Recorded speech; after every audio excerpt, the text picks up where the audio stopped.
네, 오늘 시그널픽에서는 김경률 전 국민의힘 비대위원 모시고 자세한 얘기 나누겠습니다. 어서 오세요. 예, 반갑습니다. 네, 반갑습니다.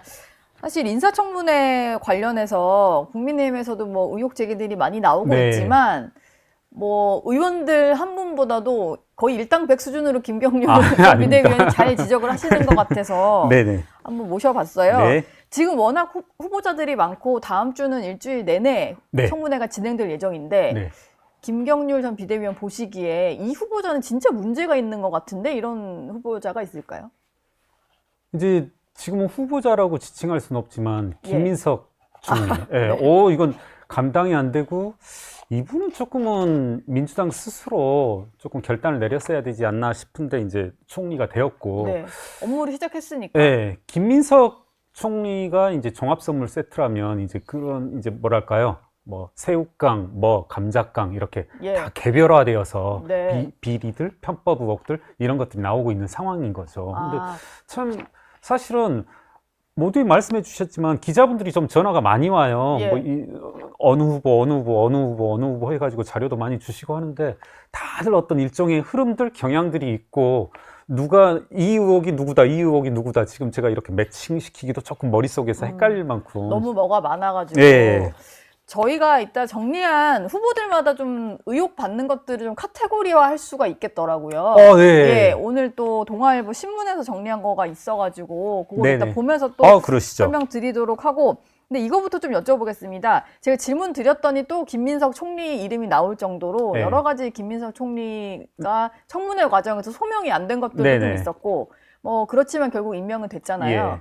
근데 그대로 지금 다른 후보자들도 청문회 때 소명을 하겠다 뭐 이런 식으로 한다거나 일부 뭐 배경훈 과기부 장관 후보자 같은 경우는 또 증인이 없는 청문회가 그렇더라고요. 예. 그러니까 참 이런 게 저도 배경훈 후보자 같은 경우 뭐 당연하지만 뭐 알지도 못하고 어쩌지도 못하고 하는데 국민들로서도 이분의 어떤 능력들을 검증하기 위해서도 증인이라든가 이런 분들이 필요하지 않을까, 객관적인. 그런데 이제 전혀 없다고 하고, 이분 같은 경우는 보니까 불과 사기업의 LG 연구소장직을 어젠가 그제 이렇게 사퇴했더라고요. 이런 것도 과연 바람직한지 의문이고, 여러 가지 것들이 조금은 뭐랄까요? 인사청문 관행들을 훼손시키는 방향으로 진행되고 있지 않나 하는 좀 우려가 듭니다. 훼손시키고 있다. 어제 국민의힘에서는 이제 국민검증센터를 설치를 해서 후보자들이 워낙 많다 보니까 국민들 제보도 받겠다 이렇게 하면서 좀 여론전 하겠다라는 것 같아요. 근데 지금 보니까 이해 충돌을 불러일으킨 주식 거래라든지 뭐 농지법 위반 의혹도 있고 또 교육부 장관 후보자 같은 경우는 논문 재탕에 제자 논문 가로채기, 자녀의 어떤 조기 유학 의혹이 있고 부동산 투기 같은 것도 뭐 등장을 하고 심지어 음란물 유포 혐의 벌금형 후보자도 있고 맞습니다. 음주운전 벌금형도 또 있고 뭐 그런 상황이에요. 지금 저희가 이제 화면에 좀 띄우면서 설명을 드릴 텐데 일단 이해충돌 의혹 후보자들이 있고 농지법 위반 의혹은 본인이 직접 농사 짓지 않으면서 땅을 사놓고 대리 경작을 하고 뭐 이런 거잖아요. 이거는 예전에 윤희숙 전 의원, 지금 윤희숙 여인연구원장이 사실 결과적으로는 뭐 혐의가 없는 걸로 결론이 난 것 같음에도 불구하고 직을 그만둘 정도로 한창 이게 논란이었던 혐의인데 이거 의혹을 받는 분이 꽤 있어요. 정동영 통일부 장관 후보자도 있고 정은경 복지부 장관 후보자도 남편이 지금 농지법 위반 의혹이 있더라고요. 이거는 이제 국민들이 보시기에는 뭐 많이 들어보긴 했는데 어떤 점 때문에 이건 좀 문제다라고 지적이 돼야 되는 부분일까요? 한마디로 그러니까 이제 저도 오면서 이 앞에서 작가님하고도 말씀을 나눴고 집에서 오면서도 무슨 생각을 했냐면 저도 이제 공인회계사이고 과거 시민단체 활동을 했고 뭐 이제 정치권에도 몸담았어서 사실은 이렇게 세무사무실 운영을 하면은 고객분들이 이제 풀이 넓거든요. 그러면 과거 뭐 5년 전, 10년 전 전화가 오면 사실은 별의별 전화가 많이 와요. 이렇게 조금 시골에 땅을 살려고 하는데, 논밭 살려고 하는데 어떻게 해야 되느냐. 혹은 조금 더 어그레시브하게 좀 자꾸 상대방이 세금계산세 발행을 요청하지 않는데 어떤 식으로 내가 돈을 주고받고 해야 되냐 이런 전화까지 제가 왜 말씀드리냐면 제가 시민단체 활동을 하면서 정치권에 몸담으면서는 그런 전화가 오면 답변을 못 하겠더라고요. 혹시라도 이 분들이 나중에 녹음했다가 야 김경률은 내가 이렇게 탈법을 하려고 하는데 도와줬어. 나한테 도와줬다. 그래서 사실 대답을 안 해요. 그거 잘 모르겠다. 뭐 이런 식으로 한다. 근데 제가 오늘 지금 뭐 예를 들어서 정동영 후보라든가 네. 그다음에 한성숙 후보이신가요? 한성숙 중소벤처기업부 장관 후보자. 그분이라든가 그다음에 우리 정은경 후보 이런 분들의 사례를 들면 제가 감히 이야기하지 못했던 것들을 참 적나라하게 그리고 오늘 이 프로를 보고 계신 시청자분들한테 뼈가 되고 살이 될 만한 좋게 말하면 절세, 편법, 탈세 이런 방법들을 모아서 정리해 줄 수 있을 것 같아요. 예를 들어 정동영 후보의 배우자 같은 경우는 농지를 취득한 이후에 사실 형질 전환을 하신 거잖아요. 거기에 네. 이제 주택을 건설해 가지고. 예. 그러면 사실 시세가 뭐 3배, 4배 이렇게 뛴다고 하거든요. 그리고 이제 정우경 후보 같은 경우에는 농지를 취득하고서 뭐 정확히는 배우자입니다만은 네. 농지를 취득하고서 어떻게 향후에 있을 매매 차익에 대해서 이 절세 방안을 마련할 수 있는지 그런 것까지 종합적으로 제가 뭐 탈법적인 것을 설명하는 게 아니라 이분들 사례 하나하나를 들면 그게 곧 방법이에요. 그러니까 지금 그 회계사에게 문의가 많이 왔는데 그동안은 내가 탈법을 조장할 수 없어서 말을 못했지만 그렇죠. 이 후보자들 사례를 잘 연구해 보시면 이게 그 방법이다. 사실 이렇게 제가 예. 조금 사무실이 우리 이재명 대통령의 지역구 인천 계양이고 거기도 농지 이슈가 아주 많거든요. 네. 네, 농지가 있어서 그걸 실제로 작용이라고 하거든요. 스스로 경작했냐 안 했냐 이 이슈를 좀 많이 오랫동안 다뤄왔어요. 세무서의 이제 외부 위원으로도 참여해서. 그래서 한번 오늘 이 자리는 되게 유익할 것 같은데. 근데 또 우리가 국민들한테 이 탈법을 막 알려드리면 안 되는데 방법을. 근데 안 알려드릴게요. 그냥 예. 각 후보들이 어떻게 했는지만. 예.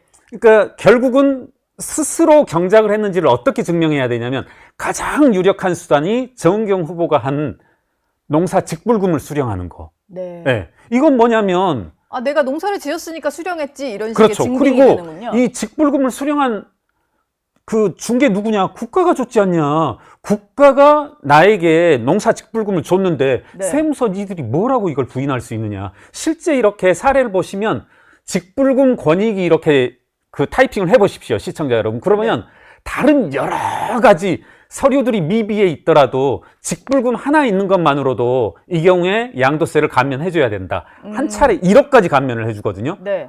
실제 그런 사례가 있습니다. 찾아보시면. 예. 그리고 또 있을 수 있는 게 자꾸 지금 정은경 후보 같은 경우에 행간을 읽어보시면 뭐가 나오냐면 농사 지었다. 실제 이 평창에 계시는 이 농민 중에 한 분이 네. 야 정말 정은경 후보 그리고 배우자 남편 이렇게 와서 농사 지었어 이런 말들이 찾아보시면 계속 나오거든요. 네. 이게 이제 또 핵심 포인트예요. 이게 뭐냐면 농사를 지었다 안 지었다 입증하는 수단 중에 인우보증서라는 게 있거든요. 네. 무슨 말씀이냐면 누군가가 제3의 지금 증인들 이렇게 뭐 증인 참고인 하나도 없다고 하는데 네. 이분들 농사 지었다 안 지었다 할 때는 증인을 모아와야 되거든요.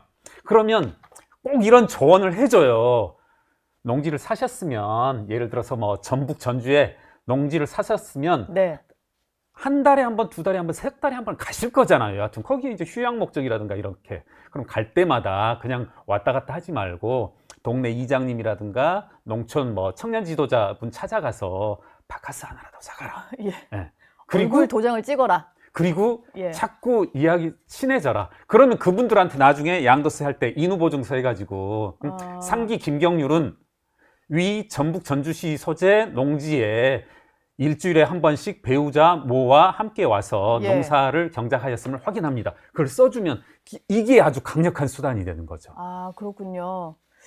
그런 식으로 뭐 운영을 했을 걸로 보이는 정황들도 있는 것 같고. 그렇죠. 예. 네. 농지법 위반 의혹이 사실 이제 청문회 때 종종 등장을 하거든요. 네네. 근데 이게 재산 형성을 위해 좀 많이 사용되는 방법인가요? 그렇죠. 그러니까 이제 정은경 후보 같은 경우에는 이제 그런 거지 않습니까? 제가 알기로 이 2008년인가? 뭐 이때 취득 시점이 예. 평창올림픽 전. 예, 1990년대 후반이었던 것 같아요. 98년인가 그랬던 것 같아요. 근데 이제 잘 생각해 보시면 여러분, 그러니까 평창올림픽이 우리 한 번에 단번에 된 게 아니라 김진선 전 강원도지사가 소위 말하는 3수 4수 했다고 하잖아요. 예, 이명박 정부에서 계속 이제 낙방을 그러니까 했고. 충분히 개연성이 있는 거죠. 예. 네. 그리고 뭐 여러 올림픽 가지... 이슈가 있는 지역이었으니까. 그렇죠. 아무래도 그리고 규제가 있다 보니까 오히려 규제가 있다 보니까 이 규제를 푸는 수단이 있게 되면 네. 훨씬 농지 가치가 늘어나게 되고, 기왕에 하나 말씀드린 김에 야 왜 설명할 때 그건 빠뜨리 하냐 할 수 있으니까 마지막 일종의 화련잠정이 될 수 있을 수 있도록, 그러니까 인후보증서 작성하고 직불보조금 좋고, 그 다음에 사진을 좀 틈틈이 찍어 두시라. 아, 농사 사진을? 예, 그렇죠. 내가 경작하는 사진이요? 그렇죠. 이때 참고해야 되실 분은 제가 좀 개인적으로 많이 좋아하시는 문재인 전 대통령. 네. 문재인 양산 농사 이렇게 한번 사진 찍어 보십시오. 그 특징 중에 하나가 뭐냐면 주의하셔야 되는데, 예. 가만 보면 혼자 찍으세요. 혼자. 네.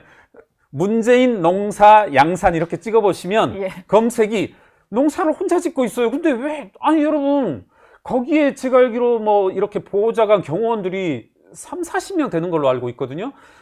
전 대통령이 이렇게 타작하고 있으면, 경작하고 있으면, 떼약볕하고 있으면 옆에 누구 있을 만도 한데 도와줄 법도 혼자 한데. 찍어. 예. 이게 포인트인데, 이 8년 자경의 핵심 중에 하나가 농사를 자경이라고 했잖아요. 예. 혼자의 힘으로. 그러니까 법률 전문상에는 2분의 1 이상을 혼자 지어야 되거든요. 네. 그러니까 사진 찍을 때 여러 명 찍지 말고 혼자서 농사 짓는 사진을 찍어라. 아. 오늘 이 정도 했으면 제가 좀 밥값은 한 것 같다. 네, 많이 팁을 주셨는데요. 네. 농지 얘기는 좀 넘어가 보고, 예. 이진숙 교육부 장관 후보자 얘기를 좀 해봐야 될 것 같아요. 네. 보통 언론사에서도 인사검증 기사를 쓸 때 예. 배우자보다는 본인의 의혹에 조금 더 집중을 하고, 그리고 본인이 가려고 하는 어떤 자리 있잖아요. 예. 어느 부처 장관 후보자냐에 따라서 거기와 관련된 것에 대한 좀 의혹이 있으면 더 주의 깊게 그렇죠. 보는데, 이진숙 교육부 장관 후보자 같은 경우는 논문 표절 뭐 이런 의혹이 있고, 또 자녀 같은 경우는 조기 유학을 보내면서 의무 교육 시기를 좀 뭐 위반했다 이런 의혹이 좀 있는 것 같아요. 근데 논문 표절은 이게 김민석 김민석 총리의 아들까지도 논문 표절은 근절해야 된다면서 법안 발의를 좀 요청할 정도로 그런 중대한 사유잖아요. 이거 근데 제대로 소명이 안 되고 있거든요. 그렇죠. 사실은 뭐 이런 말씀이 허니문 기간이니까 우리 이재명 대통령께서도 뭐 이재명 대통령이 표현한 대로 뭐 성남의 이름도 모르는 대학 박사학위 논문이 이제 석사학위 논문이 문제가 됐지 않습니까? 뭐 표절 의혹이 있고 했었고, 또 김건희 여사에 대한 뭐 표절로 말미암아 이제 석사학위도 취소된 것으로 알고 있는데, 이게 보면 더 심하시더라고요. 이렇게 이진숙 후보자 같은 경우는 오늘 뭐 주진우 의원이 발표한 내용에 따르면, 이제 저도 많이 쳐봤으니까 WJD 정자, 정자를 WJD로 한 급하게 하다 보면은 한글 자판이 영어로 갑자기 바뀌면서 잠깐 영어 섞이고 이런 거. 그렇죠. 그 정도로 했던데, 이건 해당 부처의 장관치고는 좀 너무한 거 아닌가. 그리고 계속 반복적으로 또 그와 같은 행위들이 이루어졌다라고 하면은 조금은 자질의 국민적 차원에서 의혹들이 제기되지 않을까, 그런 생각을 하게 되네요. 그 지금 뭐 서울대 10개 만들기 공약을 좀 영향을 준 분이고, 관련해서 민주당에서 직책도 맡았었잖아요. 네네. 근데 본인의 두 자녀는 다 조기 유학을 보내고, 심지어 둘째 딸 같은 경우는 그때 동행하지 않아서 의무 교육법 위반 의혹까지도 불거진 상황이고, 근데 뭐 조기 유학 갈 수도 있고 뭐 그렇지만 교육부의 수장이 되겠다라고 하면서 본인들의 자녀는 국내에서 교육을 이렇게 안 시킨 거는 좀 문제 아닐까요? 그렇죠. 아무래도 뭐 국내 교육, 뭐 국내 여러 가지 이제 입시 제도에 대한 수장이 될 텐데, 전 또 그런 의문도 들더라고요. 자꾸 해외 유학 하면 회계사 관점에서 듣게 되니까, 이 자리에서 말씀드렸는지 모르겠는데, 이제 친한 후배들 국내 이제 굴지의 회계법인의 임원들이 됐거든요, 이미. 뭐 이제 상무다 전무다 이렇게 됐는데, 하루는 밥 먹다가 이 이야기를 하더라고요. 형, 회계사 이 파트너라고 하거든요. 이제 회계법인은 파트너인 두 종류가 있다. 하나는 자식들을 유학 보낸 파트너, 그리고 유학 보내지 않은 파트너. 유학 보낸 파트너들은 돈을 못 모은다 이런 말을 하더라고요. 예. 사실 회계법인 파트너들이 연봉이 셀것 조금은 같은데? 상상 이상으로 세요. 예, 상당히 예. 셉니다.